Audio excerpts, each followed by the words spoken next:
আচ্ছা, আপনার কি কখনো এমন মনে হয় যে আপনি প্রচুর টাকা আয় করছেন কিন্তু টাকা কোথায় যাচ্ছে আপনি ঠিক বুঝতে পারছেন না? মাসের শেষের দিকে মনে হচ্ছে আমার হাতে একেবারে টাকা নেই। আমি জানি আপনি বলবেন যে ইয়েস, এটা মনে হয়, কিন্তু টাকা যায় কোথায়? আপনি তো বাজেটিং করছেন না, কোথাও লিখে রাখছেন না, এই জন্য আপনি ট্র্যাক করতে পারছেন না।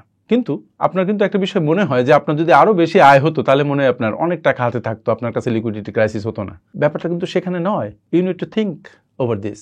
আপনি যত আয় করবেন ততই দেখবেন আপনার আননেসেসারি এক্সপেন্সেস বেড়ে যাচ্ছে যদি আপনি আপনার মানসিকতা ঠিক করতে না পারেন, আপনি যদি আপনার ব্যয়ের অভ্যাসটাকে নিয়ন্ত্রণ করতে না পারেন, সেদিকে মনোযোগ না দেন। আর সেজন্যই বলি যে আপনার আয় নয়, বরং আপনার এক্সপেন্ডিচার হ্যাবিট, আপনার যে টাকা ব্যয় করার যে অভ্যাস, সেই অভ্যাসই আপনার ভবিষ্যৎকে হয় গঠন করছে আর না হয় ধ্বংস করছে। বেশিরভাগ ক্ষেত্রেই ধ্বংস করছে, কারণ আমরা আমাদের আননেসেসারি যে স্পেন্ডিং হ্যাবিট সেই দিকে মনোযোগ দেই না এবং সত্যিকার ভাবে আমরা সেটাকে কন্ট্রোল করতে পারি না, কন্ট্রোল করতে চাইও না কখনো কখনো। একজন মানুষ যদি ধরেন 1 লাখ টাকা আয় করে এবং মাসে যদি সে 1 লাখ টাকা খরচ করে, তাহলে যে মানুষ মাসে 30,000 টাকা আয় করে এবং 25,000 টাকা খরচ করে তার চাইতে খারাপ অবস্থানে আছে। হয়তো খুবই খরচ করছেন, প্রচুর ট্রানজাকশন করছেন, কিন্তু মাস শেষে কোনো টাকা থাকছে না। কিন্তু 30,000 টাকা আয় করার ব্যক্তি যদি 25,000 টাকা খরচ করে 5,000 টাকা রাখে, তাহলে কিন্তু তার মাসে 5,000 টাকা জমছে এবং বছরের শেষে যেয়ে তার 5-12 60,000 টাকা জমছে।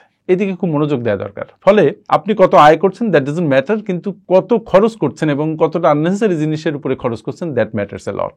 এবং সেটাই নির্ধারণ করে আপনার ভবিষ্যৎ কেমন হবে, আর্থিকভাবে ভালো হবে নাকি খারাপ হবে। তাহলে আপনি কিভাবে বুঝবেন যে আপনার স্পেন্ডিং যে হ্যাবিট সেটাই আপনার ভবিষ্যৎকে নষ্ট করছে অথবা সেই আপনার ভবিষ্যৎকে গড়ে তুলছে? মাত্র কয়েকটা দিকে যদি আপনি নজর দেন, একটু মনোযোগ দেন, একটু খাতায় লিখে ফেলেন, তাহলে দেখবেন যে আপনি সেটা পরিষ্কারভাবে বুঝতে পারছেন, আপনার সবকিছু পরিষ্কার হয়ে যাচ্ছে। মূলত আপনার ব্যয়ের অভ্যাসই কিন্তু নির্ধারণ করছে আপনার ভবিষ্যৎ কি। ব্যয়ের ভুল অভ্যাসগুলো কি কি? প্রথমত ভুল অভ্যাস হচ্ছে যে আপনি আবেগের বশে খরচ করছেন কিনা। You don't need the thing, but আপনার ভাল লাগছে বা মন খারাপ, ওটা কিনলে ভাল লাগবে, এই জন্য আপনি সেটা কিনছেন। That is impulsive buying. এটা যদি করে থাকেন তাহলে এটা পরিত্যাগ করা খুব দরকার। তারপরে দেখেন তো যে আপনি কি কোনো বাজেট রাখেন? দেখবেন যে no, you don't keep any budget. আপনার কোনো হিসেবই নেই যে আপনি কোথায় কি করছেন। যদি বাজেট তৈরি না করেন এবং সেই বাজেটকে যদি ফলো না করেন, বাজেটকে রিভিউ না করেন, তাহলে আপনার হাতে টাকা থাকবে না, আপনি যত আয় করেন না কেন। অনেক মানুষ আমি দেখেছি যে মাসে 5 লাখ টাকা 10 লাখ টাকা আয় করছে, কিন্তু শেষের দিকে যে তার কোনো টাকা নেই তার কাছে। তার চেয়ে অনেক কম আয় করছে, তার কাছে সে টাকা চেয়ে চলছে অথবা ব্যাংক থেকে ঋণ করছে। That is very bad actually, এবং এটা আপনার জন্য দুর্ভাগ্যজনক। আরেকটা বিষয় হচ্ছে যে আপনি অপচয় করছেন। আমি কৃপণতা করতে বলি না, কিন্তু এটা অবশ্যই বলি যে আপনি মিতব্যয়ী হবেন, অপচয় করবেন না। অপচয়কারীকে কেন শয়তানের ভাই বলা হয়েছে? কারণ একজন অপচয়কারী কখনোই আর্থিকভাবে স্বাবলম্বী হতে পারে না। সে তার দেখবেন প্রয়োজনের বেশি খরচ করে, এবং যদি জিজ্ঞাসা করেন যে কেন খরচ করেন, দেখবেন যে বলবে যে আমি কন্ট্রোল করতে পারি না, আমি জানি না কেন খরচ করি, কোন ফাঁকে খরচ করে বলে বুঝতে পারি না। এটা হয় কারণ আমরা মানসিকভাবে তৈরি নই। যখন আপনি বাজেট তৈরি করে ফেলবেন তখন দেখবেন যে আপনি খরচের একটা লাগাম টেনে ধরতে পারছেন, না করলে পারবেন না। So make a budget and follow ইট। এবং প্রয়োজনের চাইতে বেশি খরচ করবেন না, অপচয় করবেন না। যে টাকাটা থাকবে আপনার, পরে আপনি খরচ করতে পারবেন না, আপনার পকেট থেকে আমি নিয়ে আসবো না। আরেকটা বিষয়, সেটা হচ্ছে যে ক্রেডিট কার্ডের উপরে ভয়ানক নির্ভরশীলতা, উচ্চ সুদের যে ঋণ সেদিকে বেশি ফোকাসড হওয়া, এটাও একটা বাজে অভ্যাস। প্রয়োজনেই আপনি ক্রেডিট কার্ড চার্জ করছেন, আপনার মনে কোনো ব্যথা লাগছে না, কিন্তু অ্যাকাউন্টে যে ব্যথা লাগছে। আপনি আদৌ এই ঘোরটোপ থেকে বের হয়ে আসতে পারছেন না। So be very careful. মাস শেষে বা কিছুদিন পর পর যে ক্রেডিট কার্ডের যে স্টেটমেন্ট পান, সেদিকে আপনি একটু নজর দেন যে আপনি কয় টাকা খেয়েছেন, কয় টাকা ভোগ করেছেন আর কি পরিমাণ ইন্টারেস্ট তাদের দিচ্ছেন। তখন দেখবেন যে চোখ চড়ক গাছ হয়ে যাবে। আরেকটা বিষয়, সেটা হচ্ছে যে ভবিষ্যতের জন্য বিনিয়োগ না করা। এটা দারুণ একটা আর্থিক হ্যাবিট যে আমি আয় করছি, খরচ করছি দেদারসে, কিন্তু ভবিষ্যতের জন্য বিনিয়োগ করছি না। তো ভবিষ্যতের জন্য যদি আপনি বিনিয়োগ না করেন, তাহলে আপনার কোনো সম্পদ দাঁড়াবে না। না দাঁড়ালে একসময় আপনি পপার হবেন, হঠাৎ যদি বিপদে পড়েন আপনি মহা সংকটে পড়ে যাবেন। যদি আপনি চাকরি হারান বা যদি অসুস্থ হয়ে যান, তখন দেখবেন যে কোনো টাকা পয়সা নেই। ইভেন 6 মাস যে চলবেন সেই অবস্থা নেই। করোনার সময় যে অবস্থা হয়েছিল অনেকের, যে 6 মাসের একটা ঝামেলায় দেখবেন যে ঘর বাড়ি সব অবস্থা খারাপ, অফিস ছেড়ে দিতে হচ্ছে, বাসায় বাজার আসছে না। ওয়াই?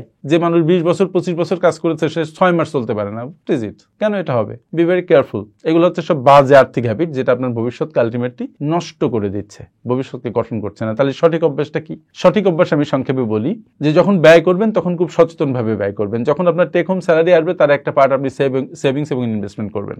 এবং please make your budget and follow it, review the budget once in a week. আপনি টাকা জমানোর অভ্যাস কখনো পরিত্যাগ করবেন না। যদি কোনো টাকা জমানোর অভ্যাস করে থাকেন তা মাঝপথে দিয়ে ভাঙাবেন না, এবং বিনিয়োগের অভ্যাস তৈরি করুন। কারণ বিনিয়োগের অভ্যাস ছাড়া আপনার সম্পদ গ্রো করবে না। তারপরে ঋণ, অপ্রয়োজনীয় ঋণ আপনি নেবেন না। আপনার পকেটে ক্রেডিট কার্ড আছে, আপনি চার্জ করলে সেটা কিন্তু আপনি ঋণ নিচ্ছেন। Be careful. অনেকক্ষণ মনে হয় যে কেউ যেন লোন দিচ্ছে মানে আমাকে গিফট দিচ্ছে। নো, দ্যাট লোন আপনাকে পরিশোধ করতে হবে উইথ হাই ইন্টারেস্ট। যেটা ইজি লোন সেটা rate of interest is very high, যেটা কনজিউমার লোন দ্যাট তার rate of interest is very high. এইসব লোন নেওয়া থেকে খুবই খুবই কেয়ারফুল থাকবেন। It will help you a lot to avoid financial difficulties, to avoid financial constraints. এখন এই যে অভ্যাসগুলো বললাম, ভালো অভ্যাস খারাপ অভ্যাস, আপনি একটু যাচাই করে দেখেন যে আপনার মধ্যে কোন কোন ভালো অভ্যাস আছে, সেগুলা রেখে দিন। যেগুলো খারাপ অভ্যাস আছে সেগুলো পরিত্যাগ করুন। আর যদি বেশি কোনো খারাপ অভ্যাস থাকে সেটা আজ থেকে না বলুন, ভালো অভ্যাসকে হ্যাঁ বলুন, এবং আপনি আপনার আর্থিক সমৃদ্ধি করে তুলুন। লিকুইডিটি ক্রাইসিস যেন না হয় সেদিকে মনোযোগ দিন। থ্যাংক ইউ ভেরি মাচ আমার সাথে এতক্ষণ থাকার জন্য। আপনারা যারা বিশ্বমানের project profile, company profile, project feasibility, market survey, business and marketing plan এবং ওয়েবসাইট তৈরি করতে চান, তারা আজই যোগাযোগ করুন আমাদের সাথে। Finpower leadership international, a finance and business consulting farm.